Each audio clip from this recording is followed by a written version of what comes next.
Ladies and gents, we've got our legendary round 19 best buys. We are doing this before Origin because why not? Let's get it out there early. Get you guys thinking about your trades, and we will have Origin guys that we'll speak about in here, and most likely they're a buy if they back up.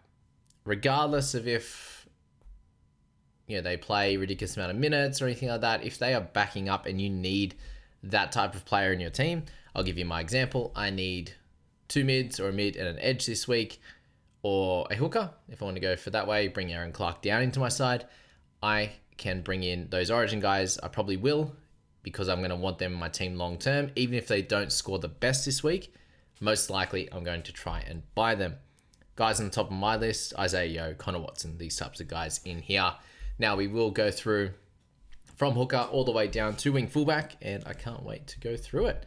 Now, the Who's Hot list is very low percentage right now, but you've got Yeo, Watson, Foketi, Cleary, Nafahu Whyte after his big game, I.Katoa, Nawa, and then a few of the other sort of interesting, lesser popular, I suppose, picks coming into this week. Now, Connor Watson at $666, $1,000, the mid and the hook dual, and is averaging 55 for the season. But the big thing with Connor at the moment is the last 3 games he's played, he's gone great.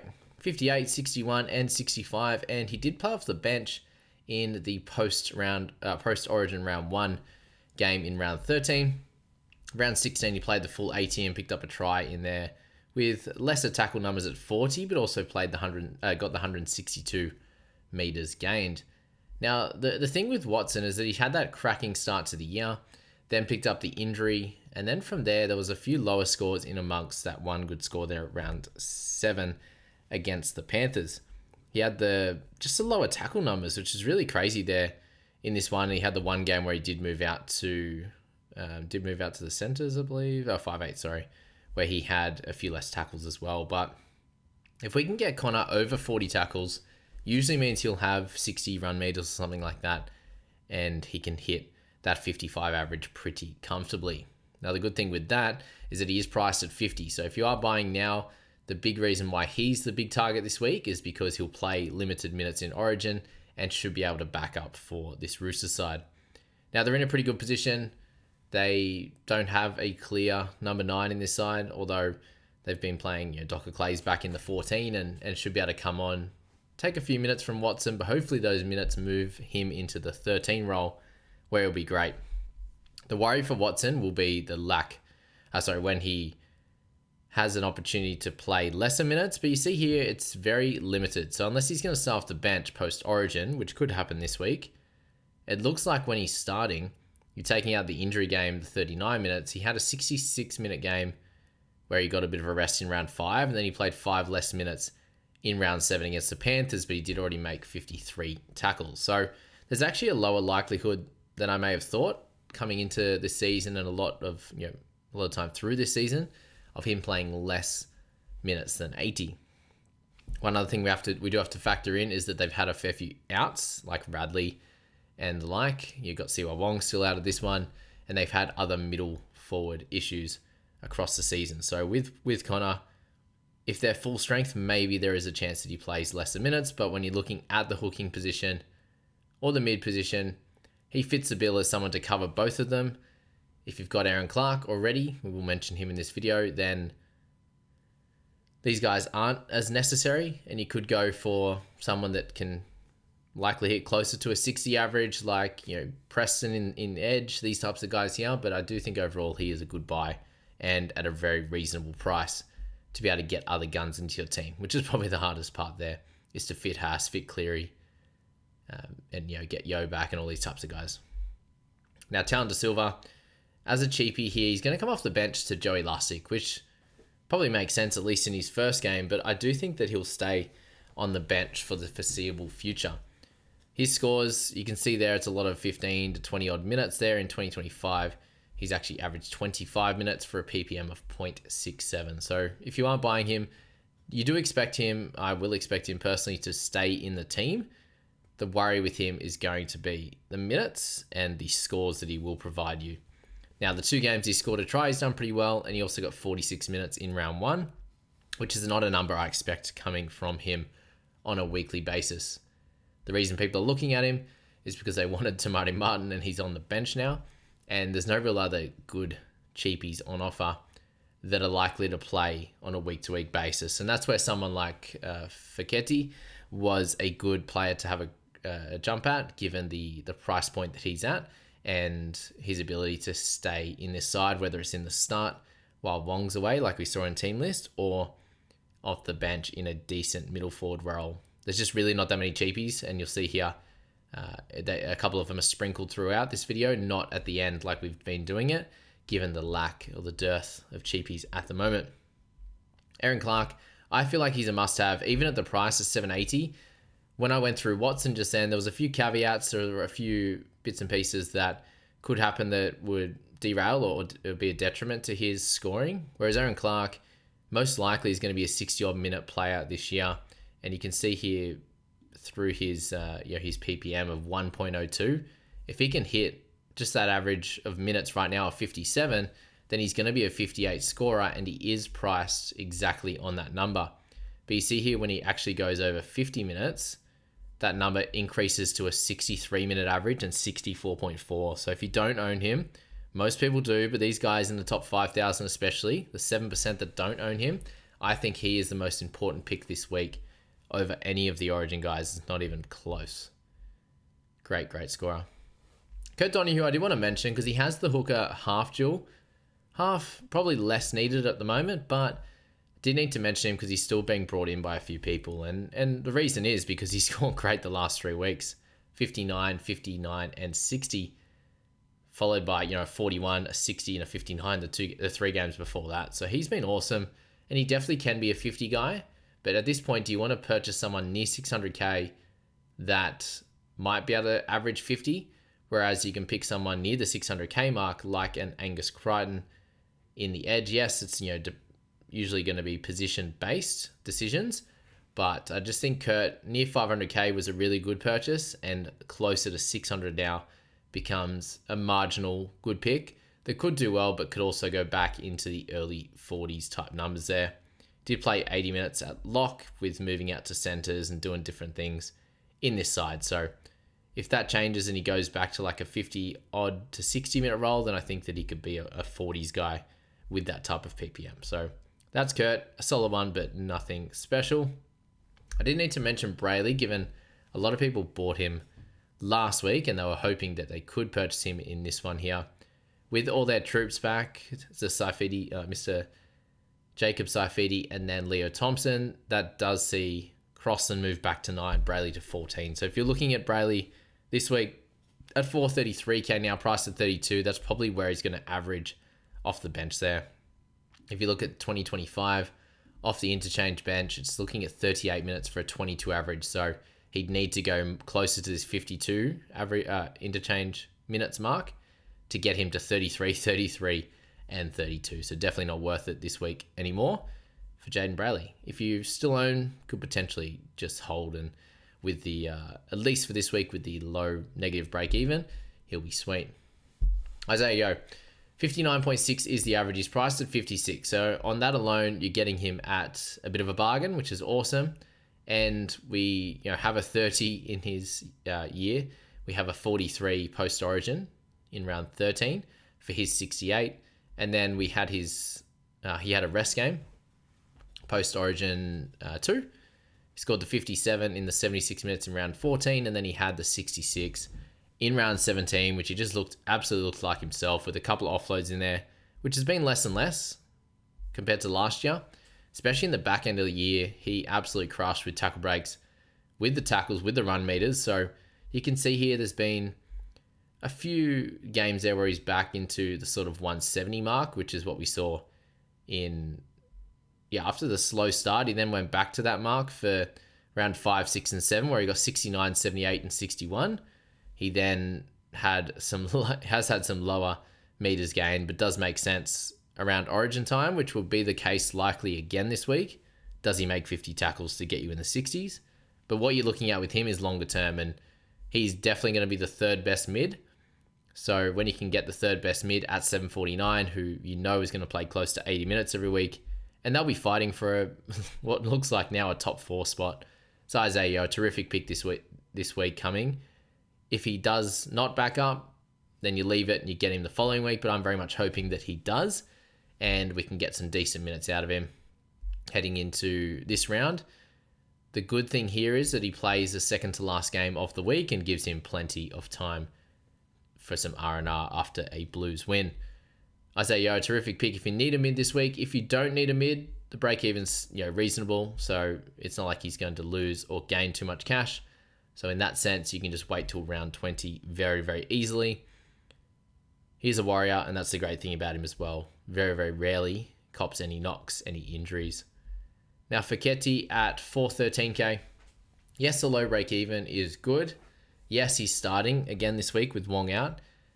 Looks like he'll keep that spot until Silva is back over the next 2 weeks probably. I'd say round 21 would be likely for Wong. So you get that spot for this week as a decent scorer. And this is why he was a great option last week. Actually, what I was mentioning before, the stats around who owns who. But no one would have bought Aaron Clark when I was talking about that one. But these haven't updated, guys. They're just updated after round 17. And they haven't included round 18's moves yet. So a lot of people brought him in. And it's still a half decent shout. 413 is a very reasonable price to pay for an edge mid-dual guy that will stick in your team for the rest of the year and can help you out, but can also make some cash and get some decent scores like this week when you need him. So last week was the correct week to buy him.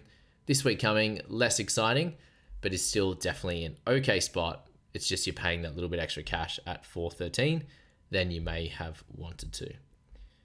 Nafahu Whyte, this is an interesting one. I find this a very, very tough week to purchase Nafahu, given he just played 73 minutes. Thankfully, the 2 games before, he went mid-50s. So there is a little bit of hope that he could go back to that mid-50s game, but I do expect him to sit at like the 49 or just below that minutes-wise. And we know that with him, it can be a little bit up and down scoring. PPM is at 0.93, but that does include like a 30 in 52, a 36 in 49, 34 and 44. So we can have that lower one in that type of minutes game with a lot of their troops back, unless we do see some outs from Origin. I don't expect him to go massive minutes, and therefore I would look a different way I would not purchase Nafahu Whyte this week. I thought last week was okay at 572 or whatever it was last week. 582. Yeah, 582 it was last week. I thought that was okay. He's gone up the 31,000, and now you're getting an opportunity to buy all the Origin guys who will naturally score better than him across the rest of the season there. If it was between him and a guys like Watson, I would definitely pick Watson at the 53k plus price point. Payne Haas at 873. Break even, mid-70s, pretty solid. Owned by a decent amount of people, so it looks like you could get away if he doesn't back up. Great, obviously, for non-owners. Not great for owners, but missing round 20, I think it's still easy. It's still the same decision I was making in round 15, 16, 17 as a potential sell, given the scoring that he can produce. We've seen 101 post-Origin. We've also seen a 45 post-Origin. And then we got a 49 out of him last game there in 55 minutes. And he's still carrying this back issue. Great. What the big thing about Payne Haas right now is you're buying him this week, backing up from Origin, hoping that he goes 75 plus. It's a tough decision, because if you do need a mid, or you want him back in your team, and you have a lot of really good mids in your team, and you don't want to buy a different guy to cover this week, to then have to try and get him in round 21, you're probably selling one of those mids. In my situation, I need 2 this week. So it's like if I was to get Yo and Watson, I then want Payne Haas. So does one of these guys leave my side to be able to facilitate that happening? I think that's the question you need to ask yourself and look at your team for this week and see how that one works there. So that is Payne Haas, a guy we want long-term, averaging 73. And I think he'll hit that number for the remainder of the season, especially as they try to push into a clear top 8 position and see where they end up from here after a couple of good wins. Samuel Fainu at 468, he came off a really, really terrific game on the weekend with 2 try savers and a try there. Now, the games before were much better, 48 and 42. He did have the odd lower minute game there, 30 and 32. He scored in 50 and 73 minutes. We know that he has upside in him, and he's played with Latu Fainu less, but with Jerome Luai on his side very regularly. And for Samuela, it's a spot here where you're mid-range buying, hoping that he averages like 45 plus. I just don't think we can guarantee that. With one bye to go, yes, the duel's good, but I don't know.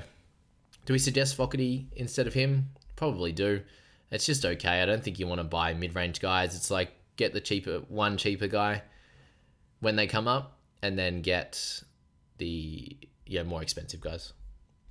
Fish Harris, I want to mention as well, 571k, priced at 42, averaging to 46. And the last two games for him have been a little bit lower, which is why you may not look to buy him. But you can tell they were his two lowest scores of the year, surprisingly, and did have more missed tackles in that round 16 game there. You had the 5 missed tackles. So for him, you can expect him to go back to somewhat normalcy and get the good meters gain, just get into his groove, which he hasn't. He's played 4 games in a row now, a couple of good ones, couple of weak ones, and just the more I talk about it, I'm like, just go up and get one of the other guys, definitely. Nafahu Whyte might even be better at a little bit more expensive price.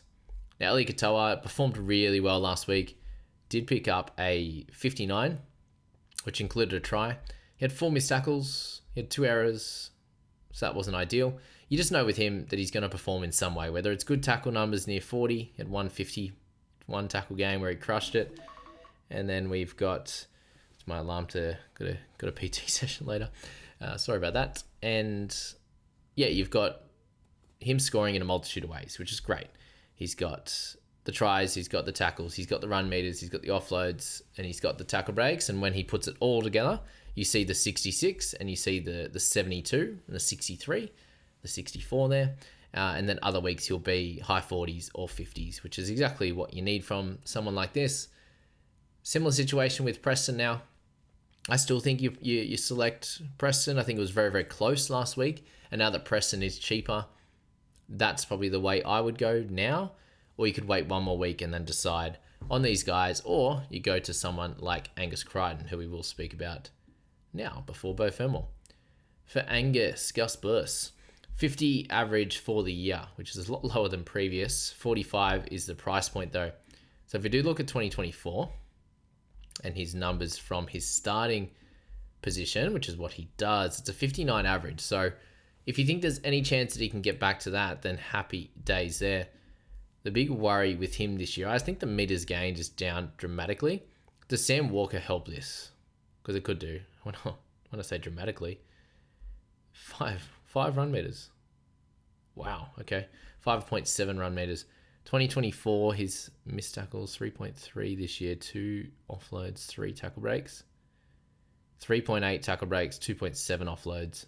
Very similar on the missed tackles there. So interesting on that front. Tackle numbers 30 made. This year it is 29.7. So what our big difference is tries. 0.1 this year. He scored 1 try, whereas last year is a 0.6. So if you can imagine some run of games like this in round 8, where he scored an 86, a 97, a 78, absolutely spectacular scores there. He was absolutely flying. And could we expect that on the run home? Let's have a quick squiz. So if he backs up this week, it is the Dragons. You then got Cronulla, Melbourne, Manly, Dolphins, Dogs, Para, Melbourne, and the Bunnies. So overall, does it matter for Crichton? Probably not. He scored a good amount of tries against good teams last year. At worst, let's just go at worst, right? At worst, he averages 49.9, which is what he has done this season. Is that okay for you buying it at 45? Maybe.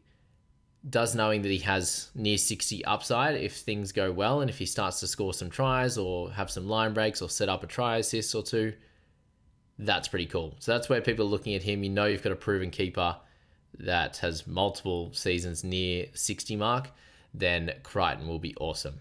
If we're just having a look at this year's season as a whole, we haven't really looked at him too much because he was a tough one to start with at 728. It's just gone down generally ever since. He had a 3-game stretch there, a 70, a 63, and a 53. Following that, before Origin, he went 33, 29, and 42. And since then has gone back to good scores of 63 and 50. So really, if you just take out the lower scores there, then he's been fairly consistent. He had a consistent run of bad scores there with that one, with very low tackle numbers, decent missed tackle numbers, and just no attacking stats at all. So yeah, I think that Crichton will be a great pick. Is it this week? Is it next week? I think either way is fine. Break even in the mid-40s. So Crichton, a good one to have a look at. Bo Fermor, 697k. Now he's averaged 55.7, priced at 52. So you look at the difference between these two guys there. Bo has the dual for center, which is great. Do you need centers? That could be your thought. Do you just want the best scorer? You're paying 7 extra price points for Bo, so $90,000 for a more consistent scoring season, basically right now. For a guy that has way more attacking stats, 0.4 on the tries. He also has the 1 goal in the bag. But try savers as well, that's actually something that Crichton has been very, very low at receiving anything like that, even turnover tackles as well. So you're buying Bo with the bit more of a guarantee that he continues along this trajectory of the sort of low 50s number with a chance of 100 in his game, as we saw in round 8. And he's been really consistent the last 5 weeks there, all over 50. So that's what you're going for with Bo. You get the centre duel as well. So either of those guys are great. You've got I.Katoa, you've got Jacob Preston as well. Which guy really is the question that you want the most and you think has the biggest chance of doing really well? Now, we've been speaking about Preston a little bit, so we'll just continue on with that one. Does have the higher break even. So if you're able to wait, I do understand it, but he also plays the Cowboys this week, followed by St. George, followed by Manly, and also the Tigers. So a pretty good run of games for Preston on the right edge for the Doggies. And what you're seeing from him is just an absolute anomaly here of 29. So his lowest score of the year was 42, where they hardly ran at him, and yeah, things didn't work out for him against the Dragons there, which they did get a win, but yeah, just very, very low tackle numbers for him was the big one. And then you've had all of the other amazing games. Yes, plenty of tries, and that's something to keep a note of, is the 0.5 try scoring rate, but he is someone that can do that. I.Katoa, Hudson Young, these guys can have really good numbers like that. And then the base is there, 37.5 tackles, 100 meters, all really nice numbers there, 47 in raw base, with potential attacking upside, tackle breaks, some offloads as well. So I think Preston is still the pick, especially only being 20-odd thousand more than I.Katoa. I think I'm going to want him long term. How that one works out and do I have enough money, I'm going to have to work out in my little plans this week, which I think I'll do post-Origin. Go the Blues. Got the Blues. So excited for that, to see how things go with this edge position and what cash I can spend in the position. But a great pick. Now, Cleary. This is a question for, do you own him? Do you not own him? Because if you do, happy days. Let's hope he backs up. If you don't own him, you're probably hoping, or you're definitely hoping that he doesn't back up. If he does, do you buy him this week against Para? Or do you wait until the Rabbitohs the following week and he's got Tigers and the Titans? So there's no way that you can leave him out of your side. It's more just, can you leave him out this week? If you've got like Hughes and Katoa or Hughes and Hines, that kind of number, or that kind of combination, can you get through this week with that? Yes. Can you wait? Yes. Either way is completely fine. It's 900k. So if you don't own him, it's a bit of cabbage to get up to it, but I think you must do it next week at the latest. I.Katoa, someone I've been talking about as an interesting player for my side at 743k. The last 2 weeks have just kept his price point in check, because it got up to 777 before the 41 and then the 62 last game. He's been awesome. You can see there the run has just been spectacular. He just has the 1 try this year, so there's even more room to grow with that one. He's a guy you're going to want at some point of this season. I think for myself, with the amount of halves I've got, I think waiting to see how things work out over the next 3 weeks, given they've got the bye in 3, and then the Warriors game is a good target game for me if I'm looking at I.Katoa, and I suggest you guys do the same. Very similar with Herbie, who's more expensive than this. It's just hard to purchase right now, given they do have a bye coming up, and hopefully you've got guys that can cover in centre and also or wing fullback and also in half for this next few weeks. Now, Tanner Boyd, 497k for him, does come into this season with a lovely 37 break even is where he'll be at. Should be. I'm not sure why it's 40 if he's priced at 37. It's usually exactly where you're at, unless it's to do with the magic number, or someone will tell me if they do know. But when you're looking at Tanner Boyd, there's a reason he is at 497. It becomes very, very difficult to buy him based off that factor alone, because the price point's a little bit annoying. And when you're looking at his games in 2024, he picked up a 41.5 average in 80 minutes, a couple of tries. Somehow he had no try assists from halfback or 5/8, which is hard to believe. But with him over at the Warriors in a better team, definitely, and he will be goal kicking. As you saw here, he didn't kick any goals in a few of those games because they got one try, beat to 0, and then he only got one in that next one. So you'd imagine the goal kicking number does increase. In 2023, he had that breakout season where I ended up selling him after he got hooked, which was delightful. And he went on to score really, really well and average 46.3.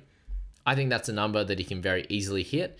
Is that worth it for you at this price, or were you just waiting for Tamari Martin and me talking about Tanner? Doesn't really matter.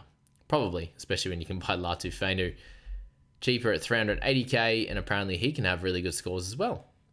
We finally got to see it. You got the try saver, and one line break there for a 63. Now, 380k, it's a bit of an awkward one to buy, and obviously a few weeks ago was the right play, but can he be worth it for you at this price point? Yes. Do you need a half this week? Probably not. So is it worth it? Probably not.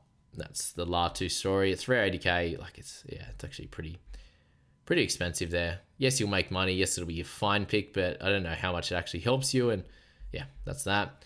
Tamari Martin, with him being off the bench, you'd need an injury to one of the two halves for him to be worth it. And unfortunately, now it's just not going to be the case there.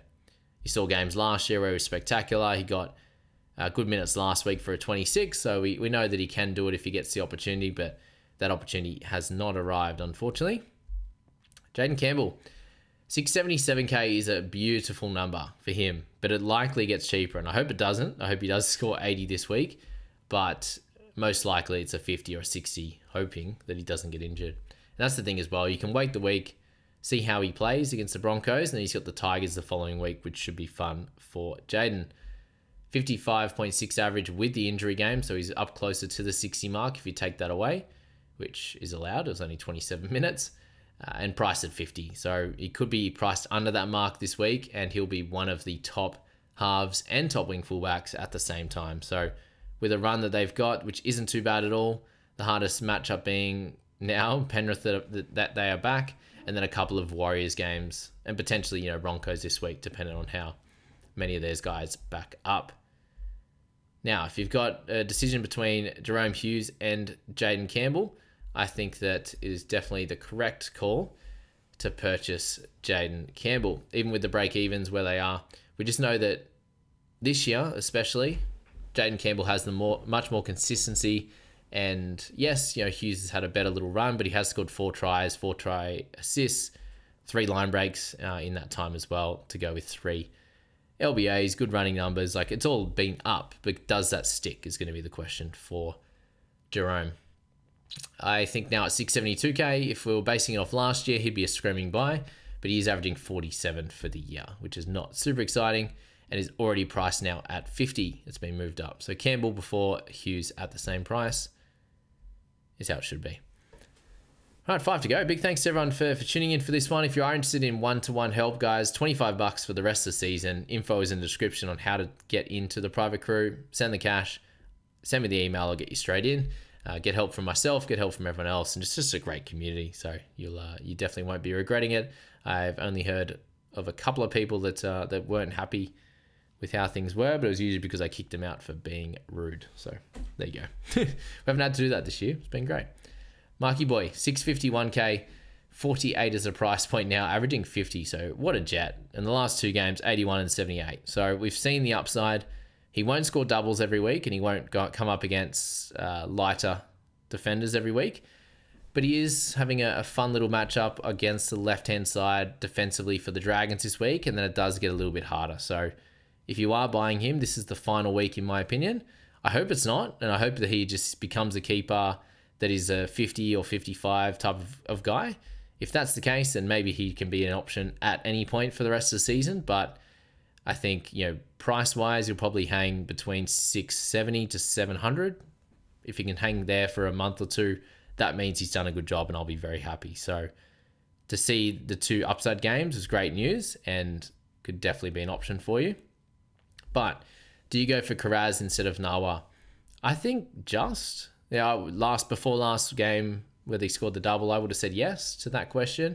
You could change your mind on that one, but we see Kiraz here has the 100 upside. He's only scored the 4 tries this year, which is pretty low in general very low in general for a winger at 0.4 try scoring rate there. I.Katoa is much higher than that. So if you think there's any kind of regression for Mark and then any kind of improvement for Jacob, then he would blow him. He should blow him out of the water. And he's a great dual position guy. And then Herbie at 856. Just had to mention him because people are still buying. He's owned by most in the top 5K, but still 17% that haven't yet, which makes sense. But again, do you buy him now at this price point against Cronulla, who's somewhat a decent side, and then the Cowboys one might be the problem before their final buy? It's up to you. I just think it's very expensive to do it now with a buy coming up. But hey, if you've got the cash, if you've got the luxury, then go and do it. And then the wing fullback, there are a few guys like Drinky and stuff. I'm not going to suggest Drinky to be a buy now against a harder opposition. Last week was the week to do it. Teddy, I think you can buy any week from here on. It was not his week on the weekend. He still had a 48 with 2 lie breaks and a try at 232 meters. So he just has that base, which is awesome. And he's in a team that's better. With Sam Walker there, that's going to be great news there. He scored really well last year with this squad. So I can't wait to see all of that play out. The holds and the sells video, guys, will be out on Thursday morning. So I can't wait to go through all that. We'll talk about Origin backups and everything like that, along with, the interesting decisions like Joe Tarpanay, like Savala, and the rest of them. Now, Dylan Edwards at 540k. He is the fun pick of the week. The price is incredible. He's had a few good games in the last 2 there, a 52 and a 68. And before that was just not looking himself. But these previous 2 games looked awesome. He only has the 2 tries. He only has the 5 try assists this year. So overall, it's a pretty low number. 0.5 try assist rate, 0.2 on the tries, and tackle breaks at 5, offloads at 0.8. So nothing crazy there for a 44.5 average with, priced at 40. So at least you've got a bit of value there with 50 plus upside for sure. 540k is a really, really nice number if you want to jump in there. And I did put the thumbnail of Dylan Edwards with Mitch's video. So that was so funny when he was trying to, I love when he tries to not say who he's talking about, but he's like, it might be a certain Storm halfback is like his version of like not saying who it is. So he was trying to do that again. It was like a certain Panthers wing fullback, Dylan Edwards, and he stuffed it up. So that was too good. And we'll leave it there, guys. Thanks so much for tuning in for all the best buys in round 19. This is Jamie. This is JBFA. And this is Fantasy Jamie. That was beautiful. Not.